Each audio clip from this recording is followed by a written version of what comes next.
de las cámaras de televisión, están en una visita y después ya no tengo maquillaje. Bien, buenas tardes.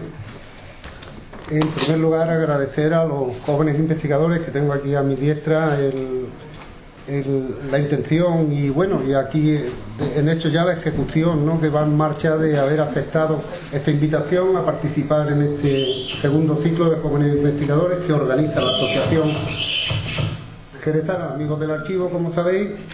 Esta es la quinta edición, con lo cual ya solo nos resta en el próximo mes de octubre las dos conferencias que quedan, que están un poco relacionadas, bastante con la arqueología, ¿no?, con la arqueología y la paleontología.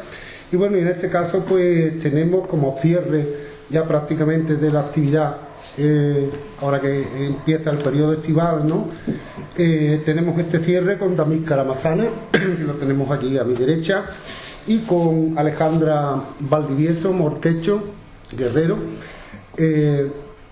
historiador del arte, ella arquitecta.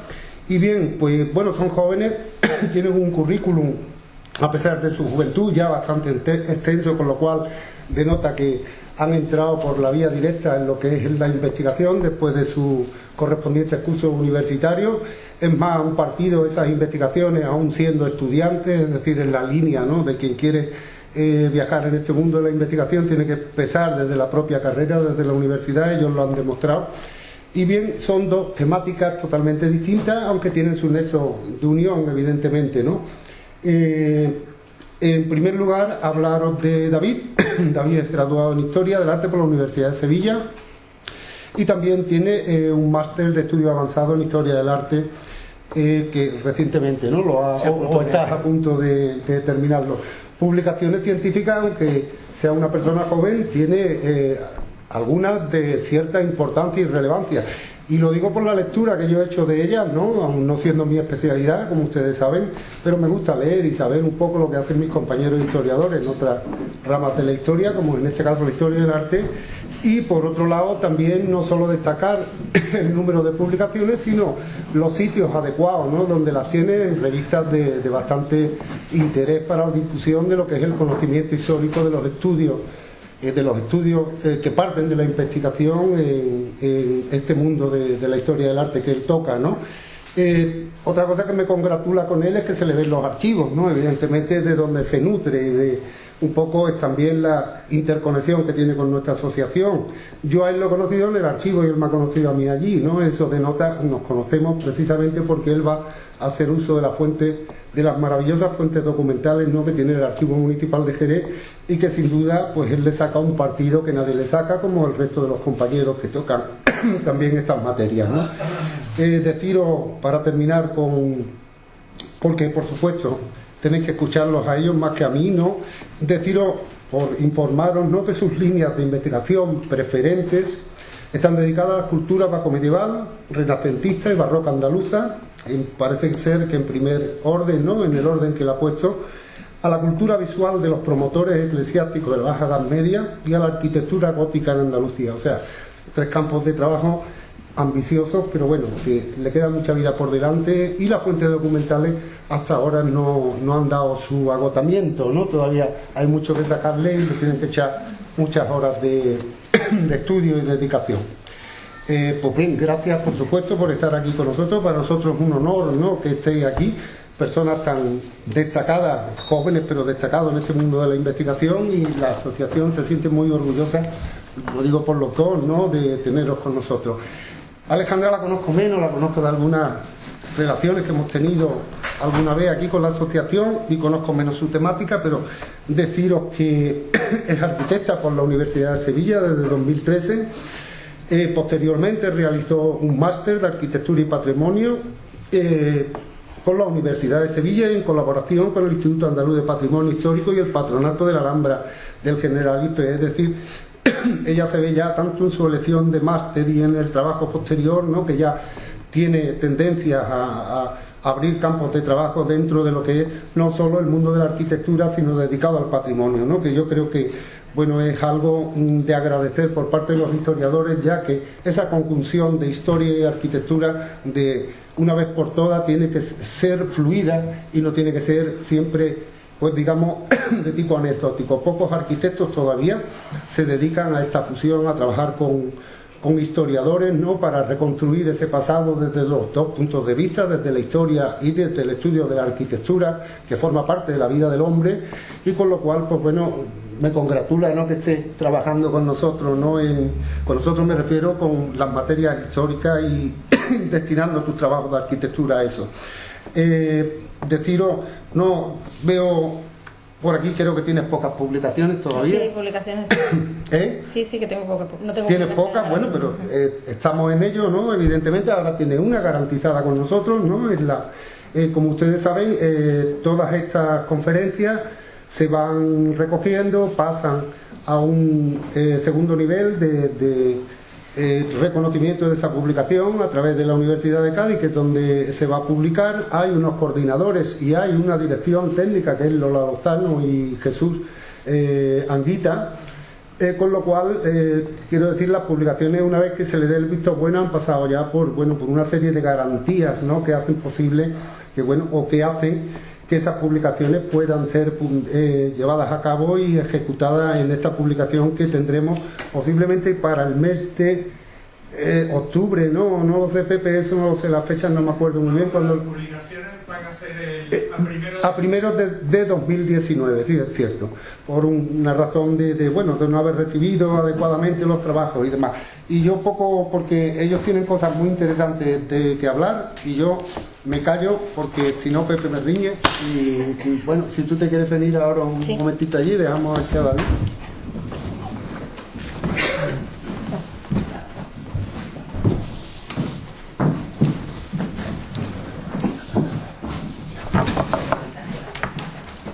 Bueno, como no podía ser de otra manera, muchísimas gracias a la Asociación Jerezana de Amigos del Archivo.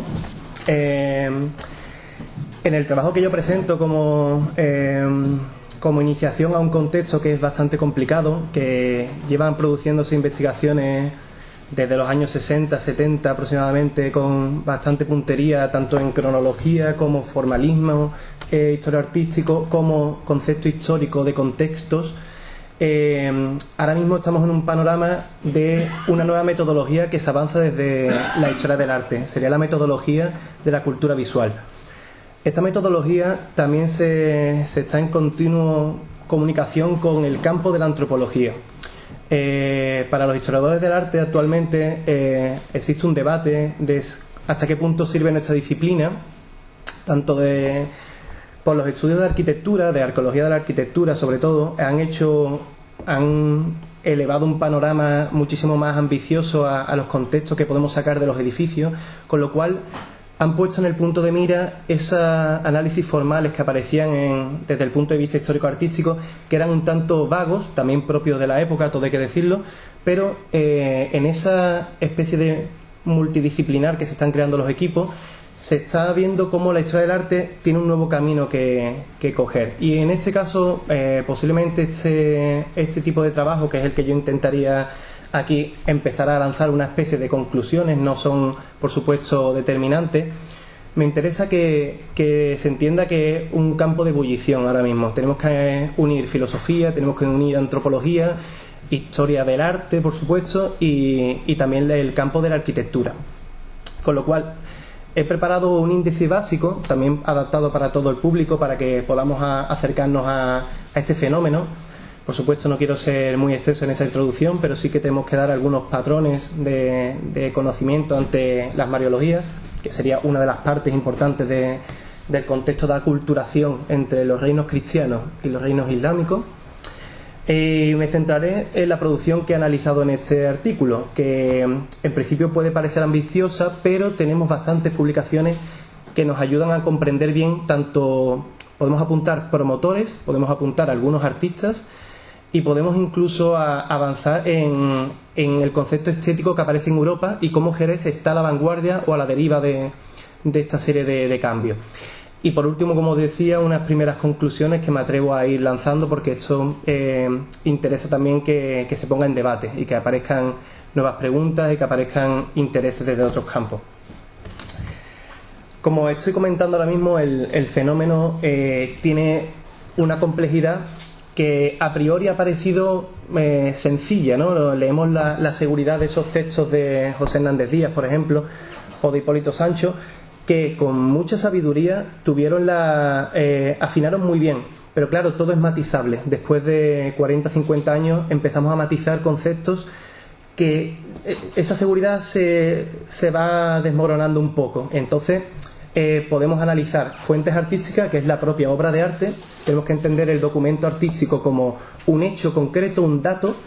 Es algo que desde el punto de vista de la historia a veces se tiene un poquito olvidado y solamente nos basamos en fuentes escritas, fuentes epigráficas, etc. La obra de arte nos invita siempre a hacer un contexto completamente novedoso cuando no hay documentación de algunas épocas, sobre todo la Baja Edad Media.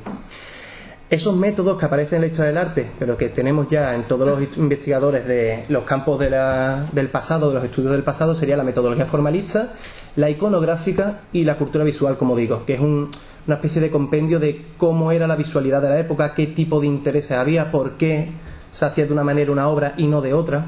Eso sería lo que es la metodología de cultura visual. Es adentrarnos incluso en una relectura de textos, como sería el método filológico antiguo, de cómo un verbo cambiaría mucho la percepción con respecto a esta nueva metodología. Entonces, yo me quiero centrar en la introducción también de este artículo que publico sobre textos que tenemos desde la rama de historia. Entre ellos, Javier Jiménez ha hecho un magnífico trabajo en relación con estas primeras imágenes que aparecen en el contexto jerezano. Yo he llamado y se llaman vírgenes de Reconquista o la tipología de Reconquista, que sería como uno de los primeros, como he comentado aquí, sería la primera tipología que aparece en estos territorios. Después vendrían las mariologías de exportación, que también pueden incluirse dentro de este contexto, pero obedecen a otro ámbito de influencias que he querido separar. Y después las vírgenes con el niño, que no lo llamo ya mariologías porque entra dentro de un concepto artístico como tal. Estas imágenes, las mariologías, hay que entenderlas como unos objetos divinos, no hechos por la mano del hombre. Con lo cual, esas figuras que hoy son artísticas, que obviamente todos sabemos que ha producido una persona concreta, un promotor, esas no tenían esa intención, con lo cual aparecen las leyendas que envuelven estas imágenes en sucesos milagrosos, incluso podrían llevarlas a la mano de San Lucas, ¿no? al apóstol que pueda hacer las primeras imágenes de la Virgen. Con lo cual, mariologías entendemos esta primera parte. Después, las vírgenes con el niño serían objetos estéticos, que sirven incluso para ornamentar. No necesitan ningún tipo de atribución ni aparecen leyendas que rodean estas imágenes. Bien, para entender ese proceso, ese fenómeno que son las mariologías iniciales que aparecen en los territorios andaluces, tenemos que entender la labor de Alfonso X el Sabio. Las cantigas de Santa María es un códice que aparecen multitud de elementos visuales que hacen ver cómo todas las culturas, las tres grandes culturas religiosas del momento, los judíos, los musulmanes y los cristianos, adoptan pautas similares. Hay que tener en cuenta pautas estéticas, estamos hablando en este momento. Por ejemplo, la Virgen con el Niño, aunque es lógicamente una iconografía y una intención concreta desde el punto de vista cristiano, las fuentes medievales, las musulmanas y las judías, hacen hincapié en que sí había un culto en esas culturas judaicas e islámicas por intentar coger esa figura femenina como una figura de virtud, al igual que cogían a Jesús de Nazaret como un profeta en vez del Mesías, como hacía el cristianismo.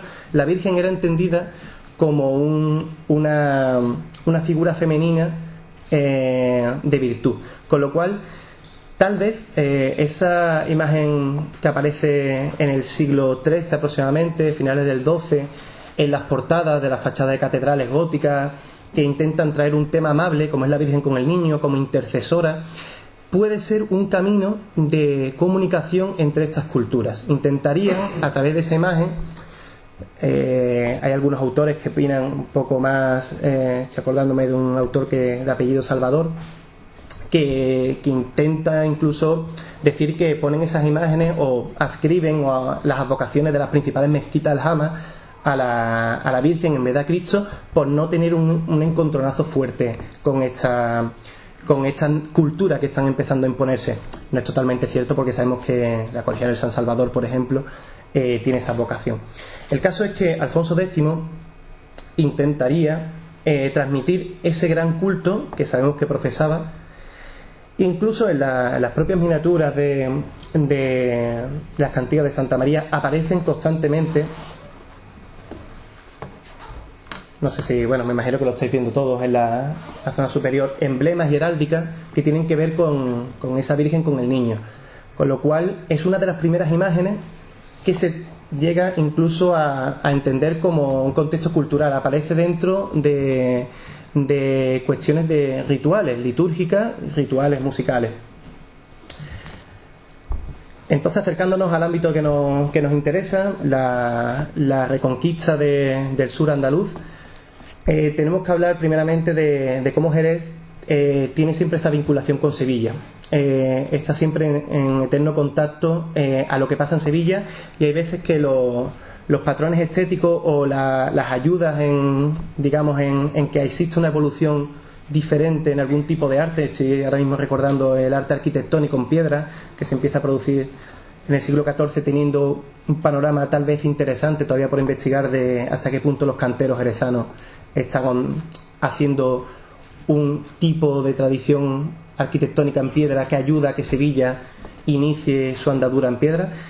Pero en el caso que nos importa, que son las imágenes Mariología de Reconquista, tenemos que entender que la mezquita aljama fue adaptada a partir de 1248 con la Reconquista de Fernando III, y sobre todo con la labor de Alfonso X haciendo un panteón real para sus padres, que sería el que el profesor Almagro en su día publicó, y que es una reconstrucción visual, por supuesto, la que estáis viendo aquí, donde esa mezquita se adaptaría una sobreplanta donde Alfonso X, según Martínez de Aguirre, es lo más probable que fuera el promotor de estos primeros sepulcros que ves allí, y también de la Virgen de los Reyes, que es la primera figura de Mariología que aparece en este contexto que nos interesa para Jerez. Esa Virgen de los Reyes aparecen en sellos tanto del Cabildo como del Concejo, que han analizado Collantes de Terán y otros. Y como pueden ver ahí, aparte de las figuras de Alfonso X, Beatriz de Suabia y Fernando III, aparece el sello con la Virgen de los Reyes, con lo cual están empezando a iniciar el campo de la iconografía cristiana. Esto es muy importante. Estamos en una sociedad que está completamente vacía de elementos visuales y devocionales que se basen en la escultura, en la pintura. Solamente tenemos del universo islámico algunas ornamentaciones de ataurique, dibujos, por supuesto, en epigrafía, y por supuesto algunas notas muy interesantes de cerámica que se produjeron en época califal y desde el principio del arte islámico. Qusayr Hamra es uno de los palacios de Jordania que tienen un revestimiento de pinturas, murales, etcétera, pero son notas muy particulares, muy sin sentido de continuidad y sin evolución apenas, con lo cual la imposición de una imagen de la Virgen con el niño tuvo que ser un impacto, incluso llegando a la heráldica, que esto, y los sellos, por supuesto. Aquí tenemos un estado actual de la Virgen de los Reyes, y solamente os pongo para que veáis lo que puede pasar con este tipo de imágenes del siglo XIII. En el propio siglo XVII, los cambios que sufrió esta imagen y las intervenciones fueron los que se desvirtualizaron esas imágenes antiguas. Buscando algunos precedentes para situar en los contextos de estas imágenes, hay una serie de importaciones, digamos expolios también, a partir del siglo XIII. Estoy pensando en 1204, cuando es la toma de Constantinopla. Los cristianos, los cruzados sobre todo, tuvieron un contacto directo con el clasicismo que no se había perdido en la Alta Edad Media en Europa. Ese clasicismo tiene una renovación con esa toma de contacto en Constantinopla, y aparecen figuras bizantinas pero pasado con un interés clásico. Fijándonos, por ejemplo, en el rostro de la Virgen de los Reyes, por supuesto no estoy estableciendo una comparación formal entre ambas figuras, pero sí es cierto que tienen una serie de de patrones estéticos que se dan en el siglo XIII y que hay que entenderlos como tal, como es la postura hierática, la disposición del niño en el medio, aunque pueda haber sido alterada en el caso de la Virgen de los Reyes, pero que veis a vuestra derecha es una Virgen de los Reyes de otro contexto y por supuesto con un material diferente. Vamos a centrarnos en esta parte de la conferencia porque por supuesto análisis formal se puede hacer de los pliegues también, de las manos, del rostro. Como en la mayoría de las figuras conservamos las de Jerez una buena parte de los pliegues inferiores, vamos a centrarnos en esta parte para hacer la evolución del estilo. Aquí tenemos una imagen que ha sido recuperada y me ha dado a conocer, le doy las gracias también en público a Javier Jiménez, de Miguel Muñoz. Es un personaje muy interesante para la cultura religiosa de Jerez del primer tercio del siglo XX. Pues este personaje aparece en muchos contextos relacionados con un interés por la Virgen María y por la Virgen con el Niño. Aparecerá ahora, como expondré en la parte de la Virgen de los Remedios, como un documento suyo nos aporta muchísima información sobre la cronología. En este caso, en una revista Semana Santa, el volumen 5, si no recuerdo mal, tengo la cita por aquí y también estará en la publicación. Volumen 5, página 45 de Semana Santa en Jerez, aparece esta imagen que no se conserva ahora mismo, que tenemos perdida la pista.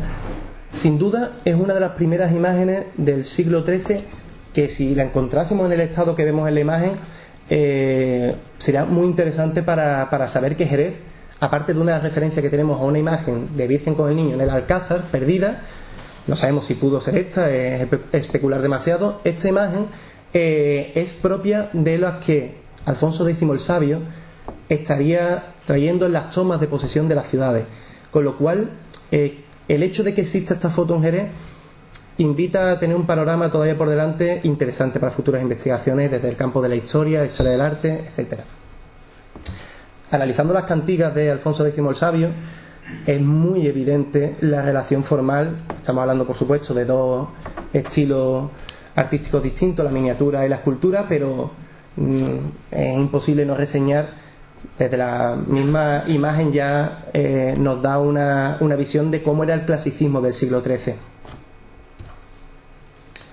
Aquí vemos otra vez la disposición de las piernas que con los pliegues pegados, como se apunta desde Williamson, es el autor que ha hecho esa primera parte de escultura gótica en el siglo XIII, XIV, incluso se adentra en el XV.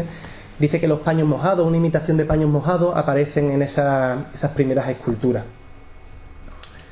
Y aquí aparece una Mariología que no está en Jerez, pero que tiene especial interés para nuestro estudio, que es la Virgen de Regla de Chipiona.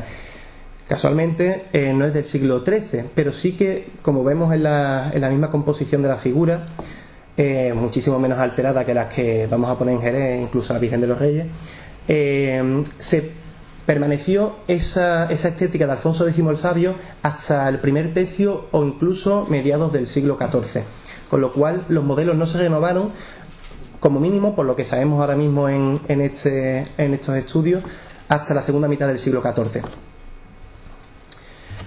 Bien, esos modelos que os comento y hasta ahora hemos visto serían los de Reconquista, que sería la primera parte, y están ahora las obras de Jerez, las que vamos a tratar en profundidad.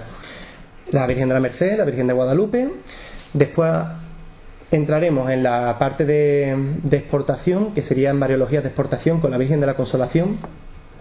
Y después nos centraremos en la Escuela Sevillana, que, aunque está puesta aquí la Virgen de la Paz, que es ciertamente problemática por su debido deterioro muchísimas intervenciones durante muchos siglos, no podemos ahondar mucho en su estilo, pero podría ser, por la fecha que creemos que nos da la cronología, ya de escuela sevillana.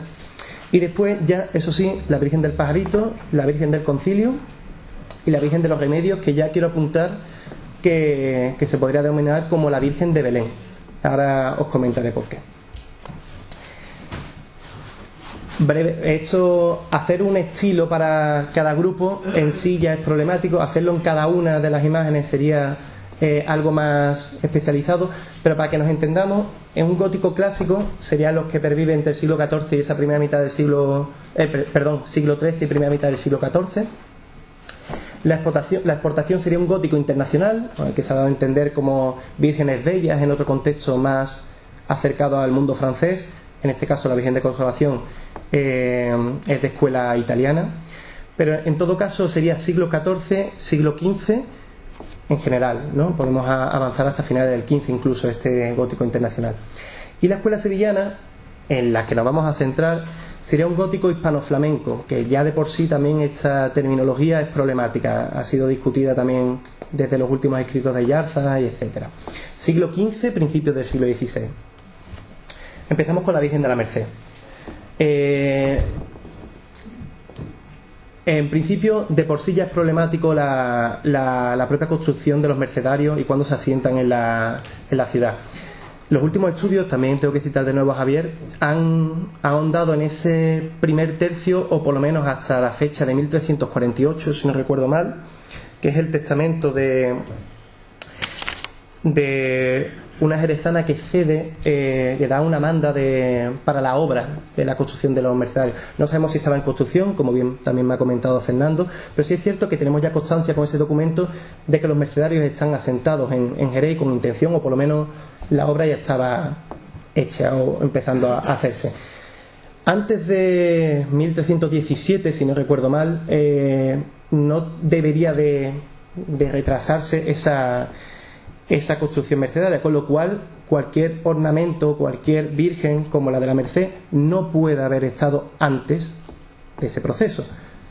Dicho esto, nos fuimos a las fuentes e intentamos discriminar las que no aportaban nada, como son las leyendas, o había una aportación cultural interesante, están citadas en el texto, pero nos centramos para esta ponencia a lo que nos da la información clave.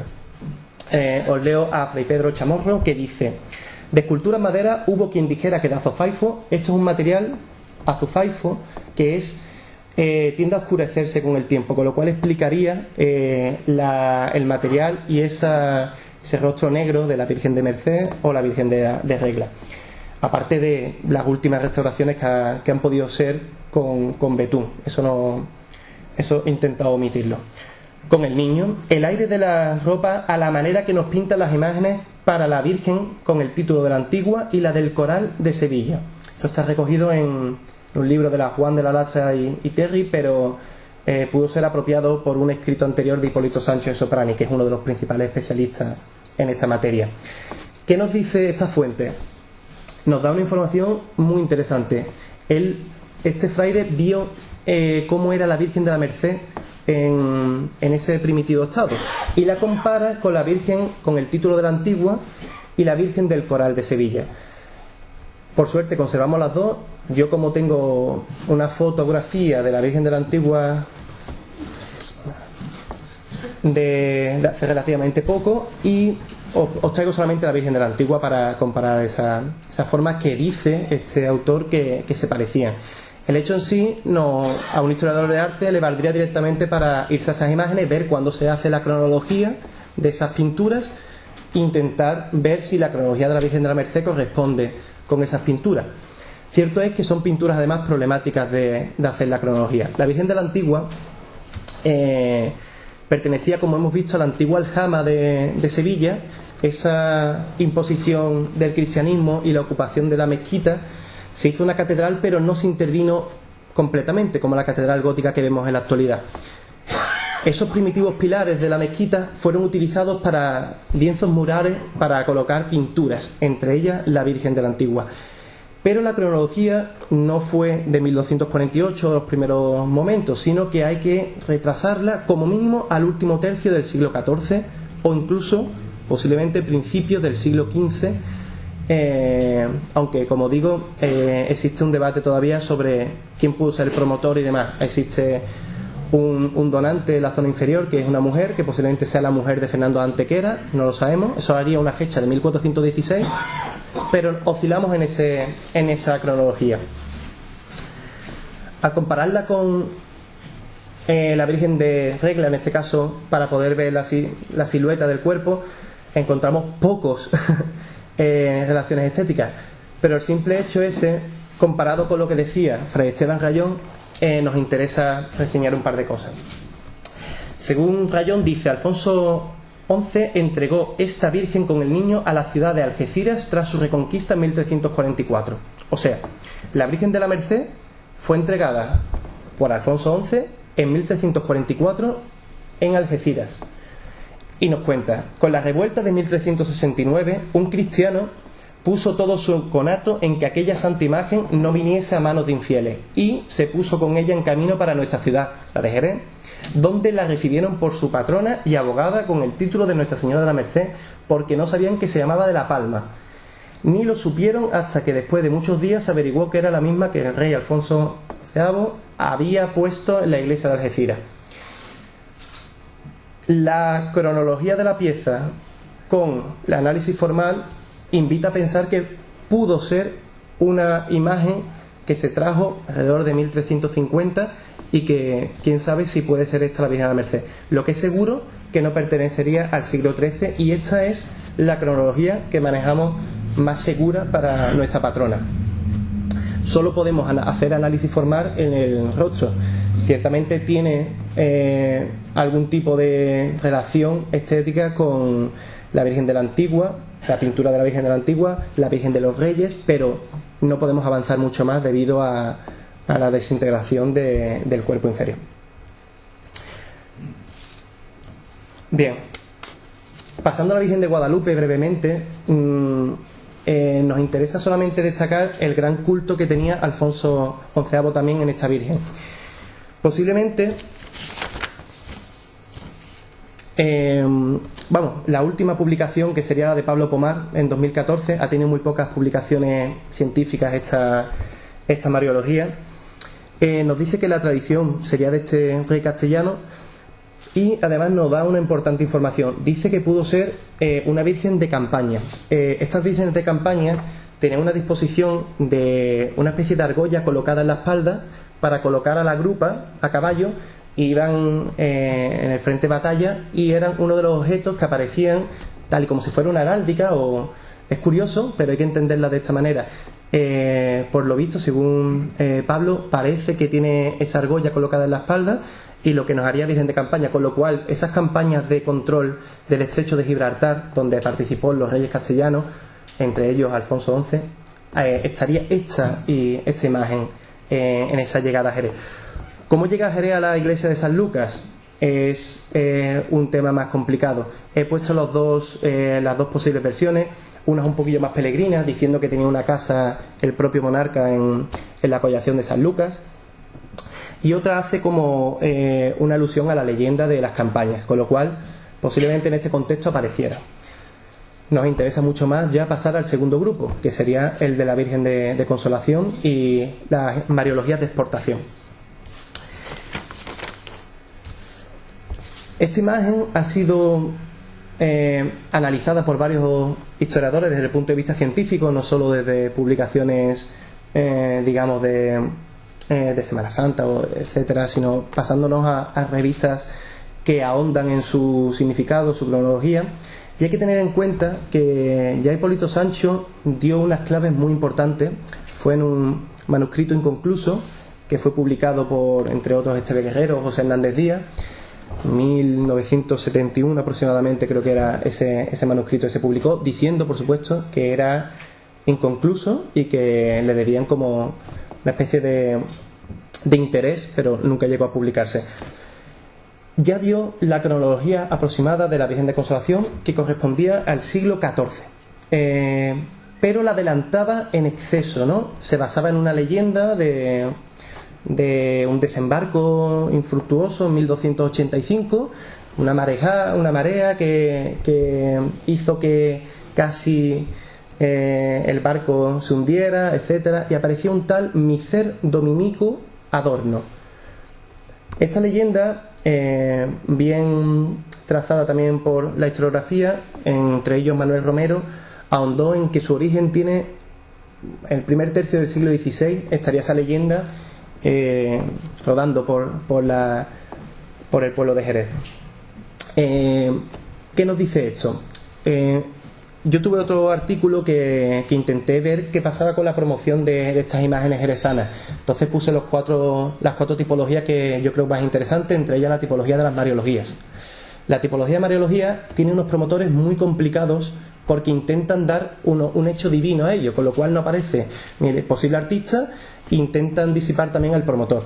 En este caso, que aparezca el nombre de Miser Dominico Adorno en el siglo XVI, cuando se estaba produciendo el contexto de una nueva arquitectura en su capilla, en la capilla que ahora mismo está en la actualidad, el Jacome Adorno, un personaje de la nobleza jerezana del siglo XVI, se encargó de ornamentar en ese estilo ya de Renacimiento, de 1537 aproximadamente, esa fachadita, esa entrada, esa portada de la capilla.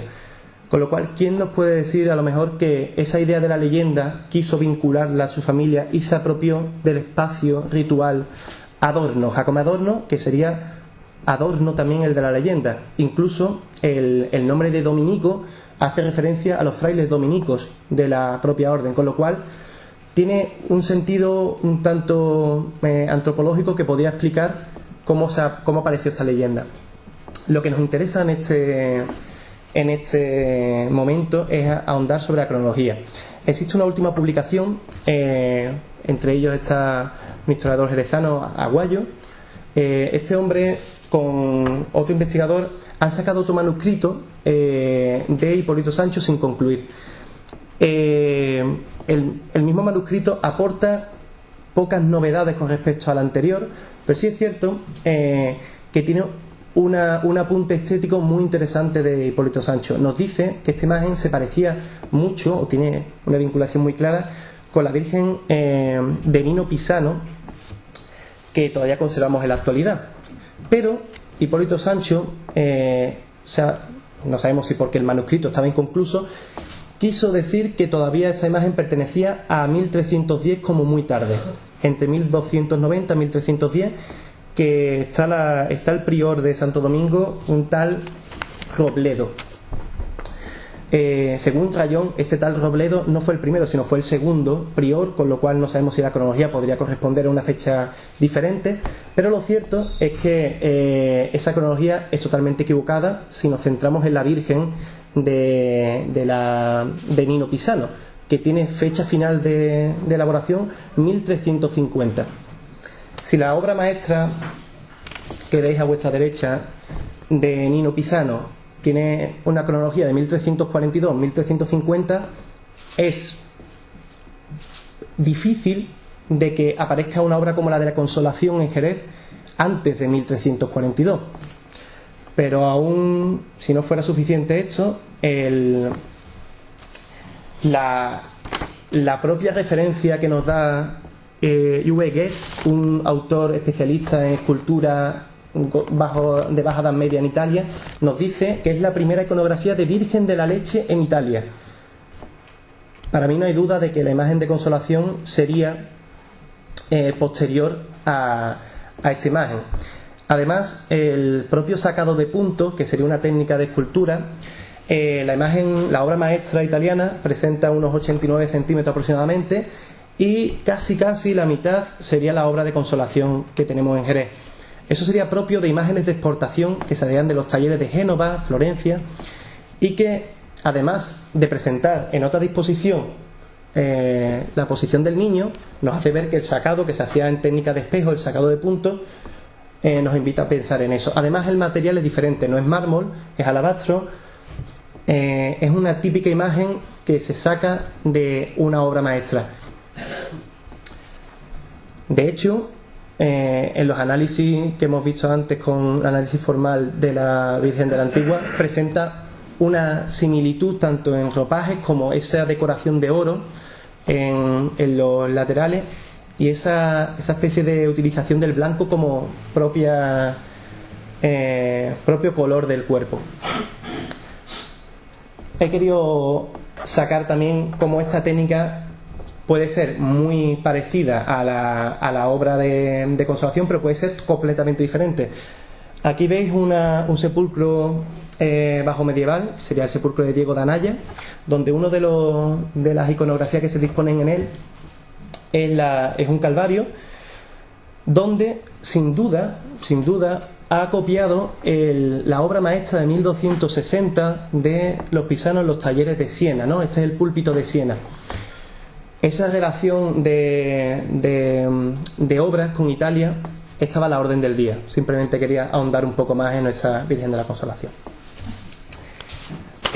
Caso peculiar, como os he comentado antes, era la escultura ya de la primera etapa escultórica de Sevilla.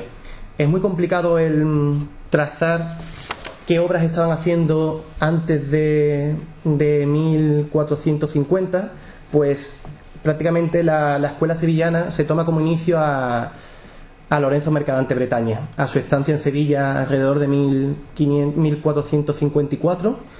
Empezarían a haber una serie de pautas para los artistas escultores sevillanos en los que intentar imitar.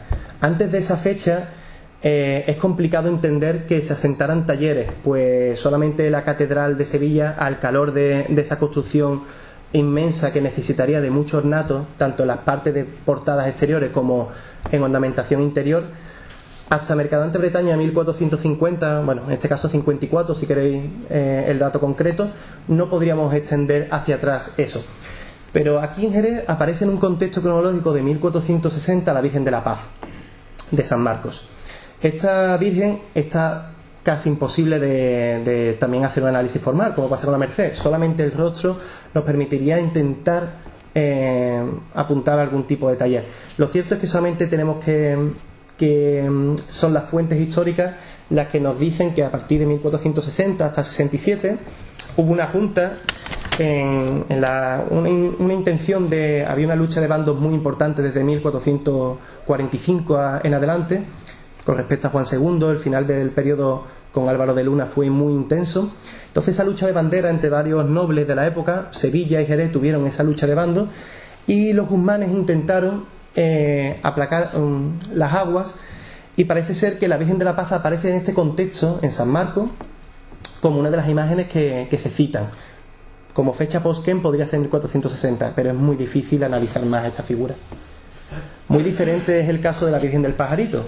El simple análisis formal con la obra de Mercadante, las portadas del nacimiento y el bautismo, ha sido señalado por muchos investigadores. Hasta el 2007 no se empezó a intentar atribuir a la propia mano de Lorenzo Mercadante Bretaña esta imagen. Si bien es cierto que presenta tanto el material, que es el barro cocido, que es diferente a lo que hemos visto hasta ahora, que es en madera o en alabastro en el caso de la Consolación, es un material que llega a Sevilla con Mercadante Bretaña. Esos talleres, que según Pérez Envid y otros los situaban en Triana, con esa producción de cerámica, y también la labor de Pedro Millán, aunque hay que descartar Pedro Millán en un contexto de seguidor de Mercadante Bretaña. Aparece esta imagen en Jerez otra vez de nuevo en el convento mercedario. Su cronología debe de ser clara, aunque en los últimos años de Mercadante no tenemos información en las actas capitulares de Sevilla, con lo cual pudo haberse quedado Mercadante Bretaña un tiempo más de los años. El último año de Mercadante es 1467, con lo cual en principio esta imagen pertenecería no más allá de 1467 si la queremos afincar al taller de Mercadante. Pero como digo, no sabemos de los años siguientes en las actas capitulares si pudo haber estado más tiempo el maestro bretón.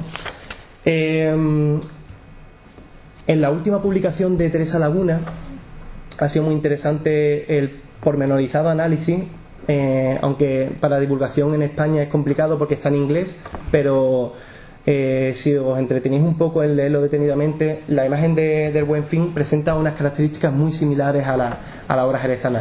Tanto la composición de la moda del momento propia del norte de Europa, como la disposición del niño a un lado, y sobre todo las manos de la Virgen, con ese pequeño quiebro del dedo meñique y alargada en comunicación con el niño. Estamos hablando de la obra de estilo borgoñón de la época. Entre 1420 y 1450 se da este estilo en Europa, con lo cual Jerez está a la orden del día, digamos, de lo que está pasando en Europa. Aún así, esta imagen, que sería la Virgen del Concilio, ha sido documentada también y catalogada en la obra del IME Fidei, en el catálogo de la exposición. Muy interesante, porque la cronología no debería de extenderse más allá de 1500, o por lo menos no, sería algo, como digo, todo lo que en las cronologías que no están claras, puede aparecer esta obra en el siglo XVII, como podría aparecer, pero la formalidad de los análisis histórico-artísticos es imposible que esta obra se haga más allá de 1500. Entre 1480 y 90 existen ya talleres de entalladores en Sevilla, y quién sabe si algunos de ellos pudieron imitar obras del gran maestro de la época, que era Lorenzo Mercadante Bretaña.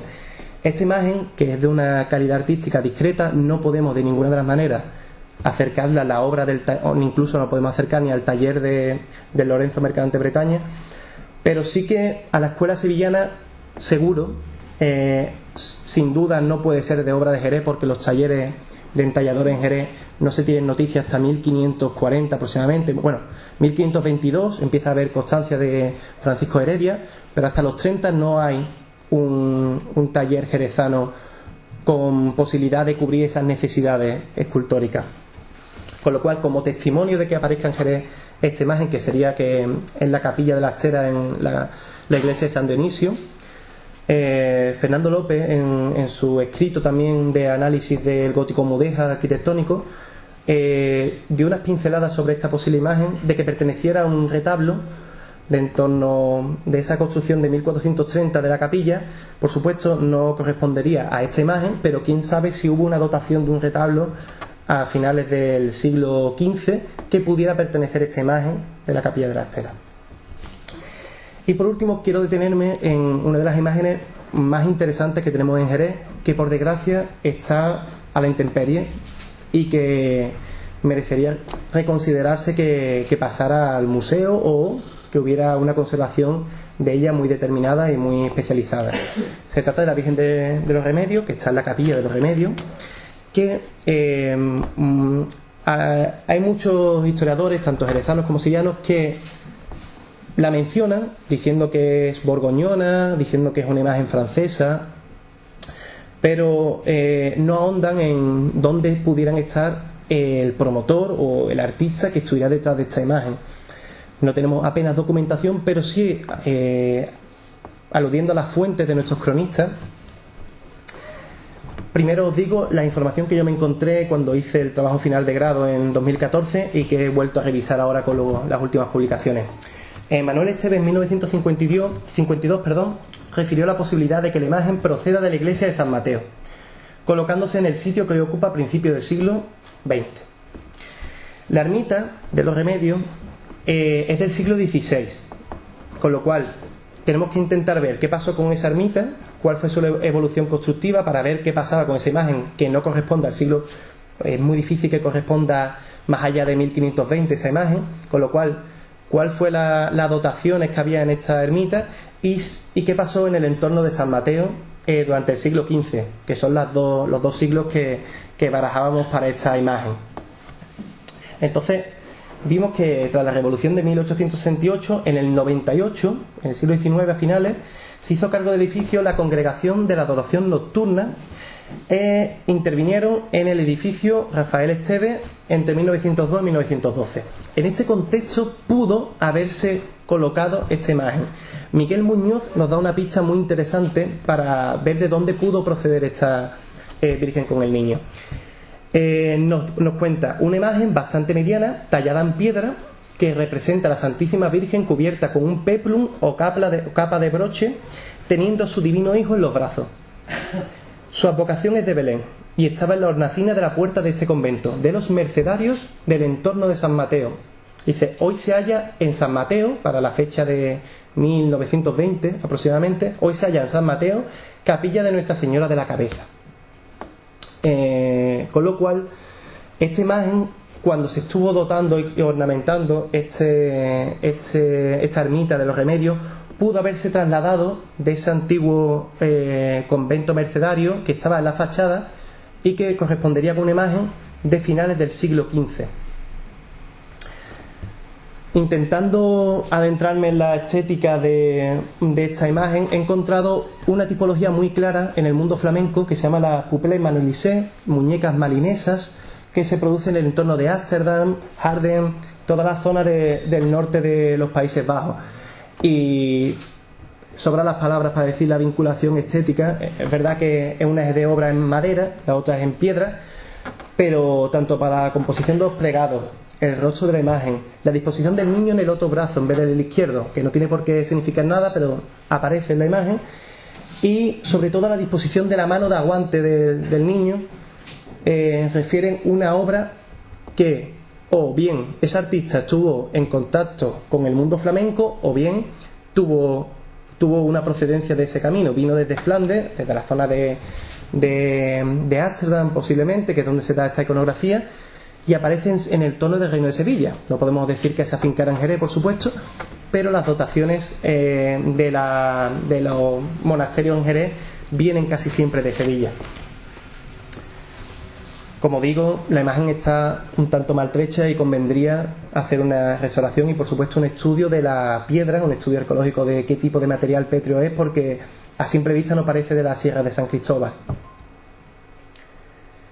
Bien, en el panorama de contexto sobre los promotores, me quiero detener unos segundos sobre la labor de los prelados, que es en el caso de lo que yo estoy estudiando en este momento. Tanto Diego Hurtado de Mendoza como el cardenal Cervantes influyeron, uno directamente y otro indirectamente, en esta escultura de Jerez. La labor de Diego Hurtado de Mendoza ya fue documentada por Manolo y por mí en las portadas de Santiago, apareciendo, tuvimos la posibilidad de detenernos bien en esa portada y vimos una heráldica que corresponde a Diego Hurtado de Mendoza y Quiñones, que tiene una prelatura muy concreta en Sevilla, que termina en 1502, con lo cual, sabiendo que desde 1480 aproximadamente se estaba construyendo la parroquia de Santiago, tenemos una primera fecha de construcciones de nuestra iglesia hasta 1502, que están elevando esa fachada de la epístola, que es donde aparece el emblema de Diego Hurtado de Mendoza. ¿Por qué promocionó una obra jerezana un arzobispo que tampoco quisiera muchísimo en Sevilla? Pero sí es cierto que tiene una capilla funeraria en el sitio más importante de la catedral de Sevilla en ese momento, que era al lado de la Virgen de la Antigua, de un gran interés devocional. Con lo cual, ¿qué intereses habría? No lo sabemos, pero sí es cierto que en esta fecha está trabajando en Sevilla Pedro Millán.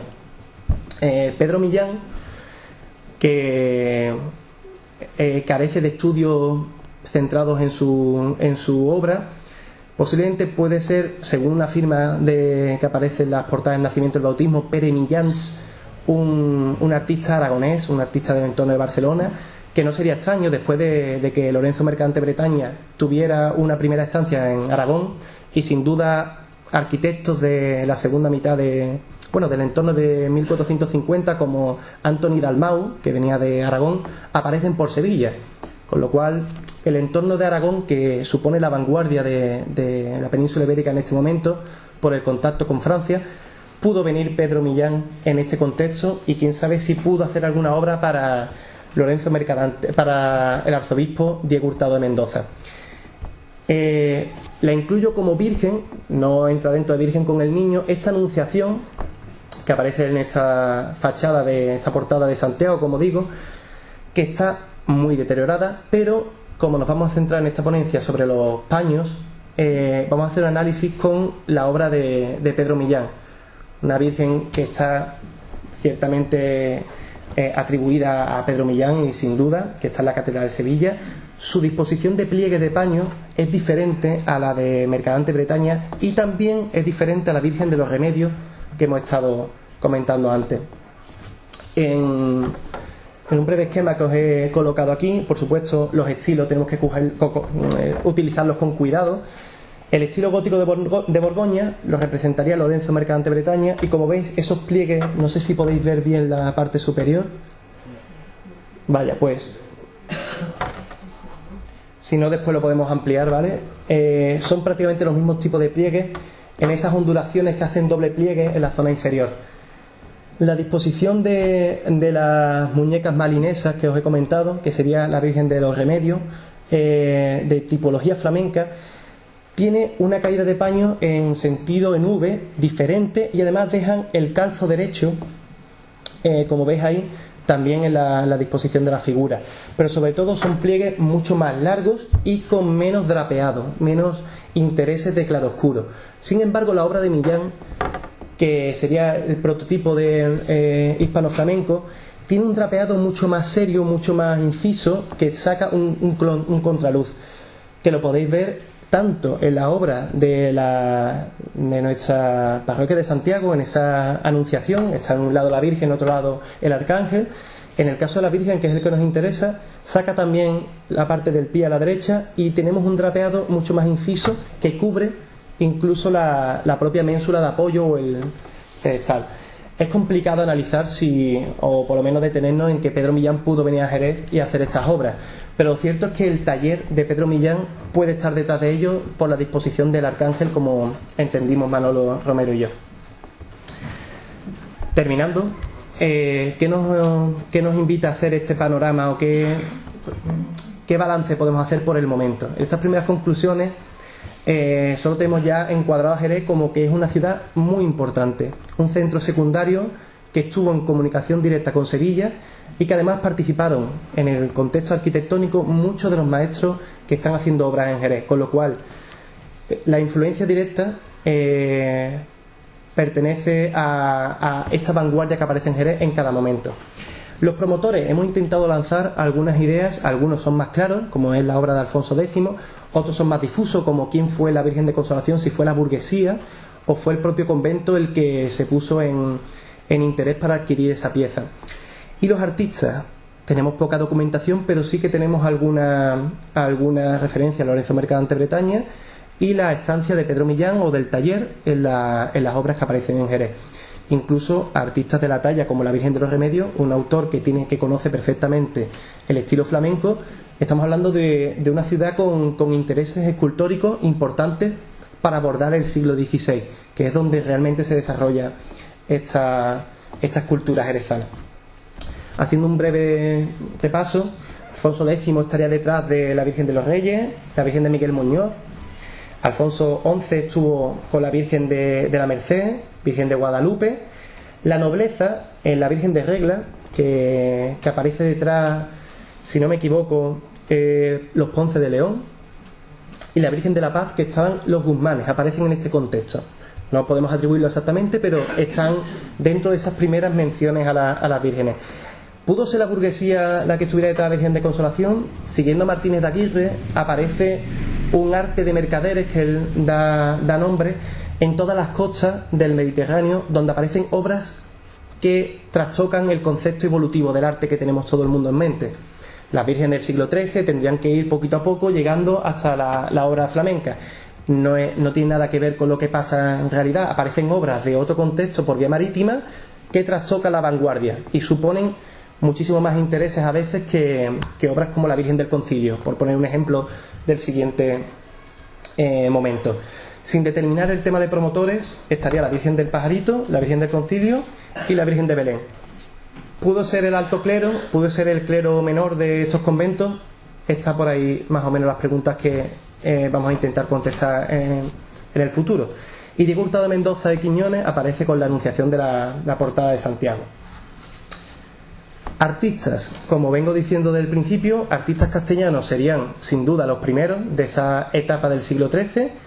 Artistas castellanos también en esa segunda etapa del siglo XIV, la Virgen de la Merced, la Virgen de Guadalupe, todo en el entorno de la corte de Castilla. Y ya empezarían artistas castellanos, o quién sabe, si el taller de Sevilla, la Virgen de Regla, la Virgen de la Paz. Artistas extranjeros, sin duda, italianos, la Virgen de Consolación. Y artistas extranjeros formados en el gótico borgoñón o flamenco, tanto para la Virgen del Pajarito como la del Concilio, los Remedios. Por último, el taller de Pedro Millán, defendemos hasta que haya más estudios que puedan corroborar esto. De momento entendemos que ese taller de Pedro Millán, donde aparecen figuras no de muy buena calidad en la obra de las portadas del bautismo y el nacimiento, que no son las figuras principales que hace Millán, sino otras que son figurillas pequeñas, pueden estar detrás de alguna autoría los de la anunciación de la portada de Santiago. Y como digo, os traigo algunas imágenes están atribuidas a Fernando III y Beatriz de Suabia en Burgos, o la obra de la Virgen de los Reyes Católicos, en este importantísimo, el autor anónimo flamenco de la época de los Reyes Católicos, que está en el Museo del Prado, para entender un proceso que Jerez está dando desde principios del siglo XIII, que es una intención muy concreta en traer la vanguardia que estaba sucediendo en Sevilla y que se conserva todavía en nuestra ciudad, que es de los sitios que tienen más mariologías conservadas y documentadas en Andalucía, justo por detrás de Sevilla. Y tendremos obras que analizar en el futuro, que sería como la obra de Pedro Millán, cuál pudo ser la vinculación con obras como la de Jerez del Cristo de las Aguas, si pueden ser artistas que se formaron con Millán, si hay otro artista desconocido hasta el momento que hace esta obra, porque sin duda es del entorno de 1500, como mucho 1520, y no deja de tener relación directa con el arte flamenco que trajo Pedro Millán. Muchas gracias.